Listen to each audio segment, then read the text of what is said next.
75 passengers were killed by a child's playful curiosity. It sounds unbelievable, yet it's the tragic reality of Aeroflot Flight 593. Imagine you're flying at 34,000 feet, with most passengers peacefully asleep. Without warning, the aircraft banks sharply right 20 degrees, then 45, until it reaches a terrifying 90-degree angle. You're flying sideways. Suddenly, the plane drops nose first. This didn't happen because the plane broke. Just before this, two teenagers went into the pilot's area. One of them was playing with the plane's controls. This is the tragic story of Aeroflot Flight 593, where a simple decision to let a child play pilot resulted in the loss of 75 innocent lives. The ill-fated flight on March 22, 1994, Aeroflot Flight 593, an Airbus A310 aircraft, was preparing for a flight from Sheremetyevo International Airport in Moscow, Russia, to Hong Kong. The expected flight time was 13 hours and 39 minutes, a lengthy journey requiring 3 pilots. The crew consisted of Captain Andrei Danilov, 40 years old, with 9,500 flight hours. First officer, Igor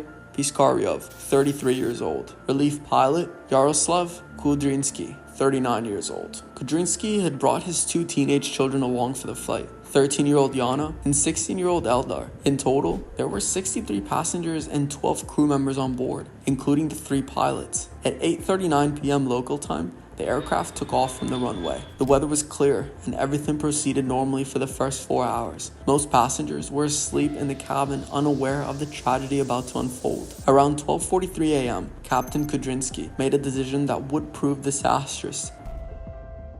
He asked his daughter if she'd like to sit in a seat and fly the aircraft. He stood up from his seat, breaking a fundamental rule of aviation. If a pilot needs to leave their seat, they must hand over control to the first officer. But Kudrinsky did no such thing. Instead, he allowed his child to sit in the pilot's seat, a major protocol violation. The first officer witnessed this but did nothing. He simply reclined his seat and relaxed, conversing with Kudrinsky's son, Eldar. Now seated in the pilot's chair, Yana was closely examining all the equipment. Her father asked if she'd like to see what happens when the control wheel is turned left, explaining that the plane would also turn left. Before allowing his daughter to experiment, Kudrinsky activated the autopilot's navigation mode. The aircraft was now following a pre-programmed route, which should have made the situation less dangerous. Kudrinsky then turned the control wheel 15 degrees to the left, causing the aircraft to enter a 20-degree left bank turn. Since Yana's hands were on the control wheel, she felt like she was turning the plane herself. It was a magical feeling for her. In reality, the aircraft was still in autopilot mode, but there were ways pilots could still control some of the aircraft's functions. The ability to turn the aircraft's wings was one such important function. After Yana's 7-minute turn at the captain's chair, it was Eldar's turn. The 16-year-old was eager to try, but before taking the seat, Eldar asked his father if he could turn the control wheel. Of course, Kudrinsky replied. Eldar turned the wheel 15 degrees to the left and then 15 degrees to the right. The aircraft's wings tilted slightly right in response. The problem was that Eldar continued to apply pressure to the right of the control wheel. This increased the autopilot's limit value. To understand what happened next, we need to delve into how autopilot actually works.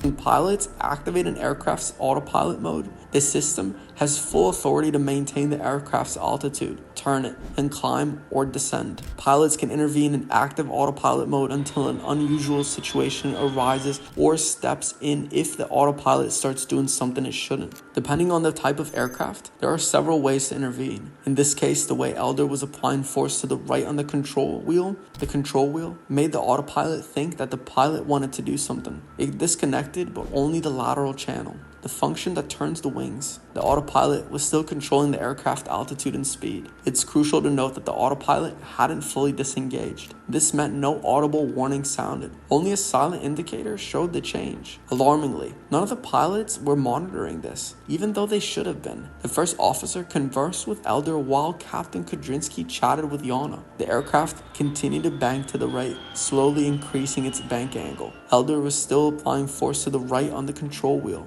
When the aircraft's bank angle exceeded 20 degrees, Eldar asked, "Why is it turning?" The first officer looked at the navigation display and asked, "Is it turning itself?" Eldar replied, "I don't know." The first officer rechecked the navigation display and said, "Yes, it's going to the holding area." A holding area is a prescribed zone where aircrafts enter when there is no space at the airport or the runway is busy. The aircraft follows a fixed circular pattern, oval-shaped, until space becomes available. The instrument display, which previously showed a straight line, now displayed a U-shape, indicating the aircraft was about to enter a holding pattern. The confusion was why the aircraft was following a holding pattern when no airport was nearby. It turns out that the Airbus A310 had a function that activated when the plane deviated from its intended route. If the autopilot weren't following the planned route, the system would show a false track line on the navigation display, like a suggested track line. The aircraft essentially said, if you're not going this route, maybe you want to go this way.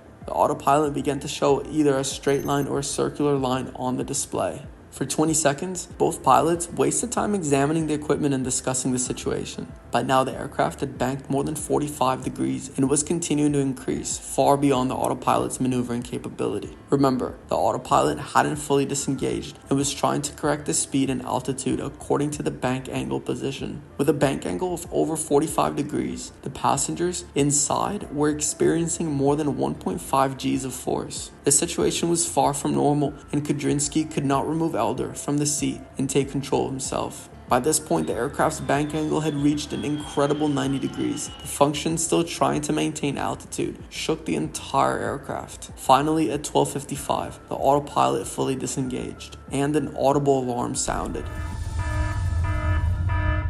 The aircraft was at a 90-degree bank angle, nosediving downwards at 500 miles per hour. Passengers were experiencing 2.5 Gs of force, far beyond the aircraft's structural limitations. Moving inside the cockpit was extremely difficult. The captain shouted at Elder to move, but Elder was completely pinned to the seat. The first officer tried fixing the high-speed situation but couldn't reach the pedals with his feet. However, he reached the thrust lever with his hands and pulled it back. Somehow, the aircraft's speed dropped from 400 knots to 100 knots. Finally, the G-forces inside decreased, and Elder was able to get up from his seat. Captain Kudrinsky finally occupied his seat. As they were changing seats, someone pushed the left rudder. The situation was already critical. Low speed, full elevator back, left turn, and now a sudden left rudder push. This resulted in the aircraft's classic spin entry, nosediving straight down vertically. At this point, the G-forces inside had reduced to zero, meaning all passengers were experiencing free-fall weightlessness, similar to zero gravity in space. At 12:57, the captain managed to stabilize the aircraft somewhat. The aircraft was in a 20-degree left bank turn with a 20-degree nose down position.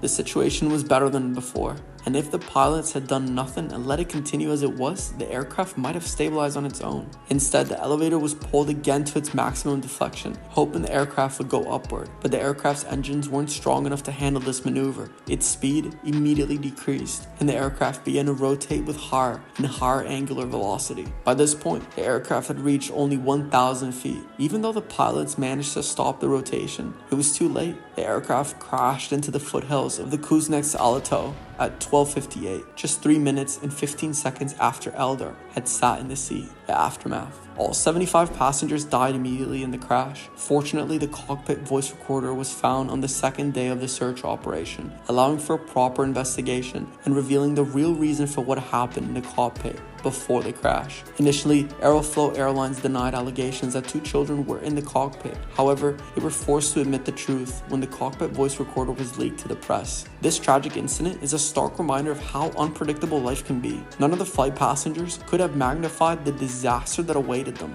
A child's mistake, or perhaps a pilot's silly error, destroyed many families. This catastrophe underscores the critical importance of following aviation protocols and the potentially devastating consequences of even a momentary lapse in judgment. It led to significant changes in cockpit regulations and highlighted the need for constant vigilance and professionalism in aviation. The Aeroflot Flight 593 disaster stands as a sobering lesson in aviation history, reminding us of the responsibility that comes with the immense power of flight. But that's all for today's tragic tale of Aeroflot Flight 593. If you found this story compelling, be sure to subscribe for more. Until next time, stay curious, but always prioritize safety. Last but not least, our YouTube videos are produced by AfterRender. They specialize in YouTube video production.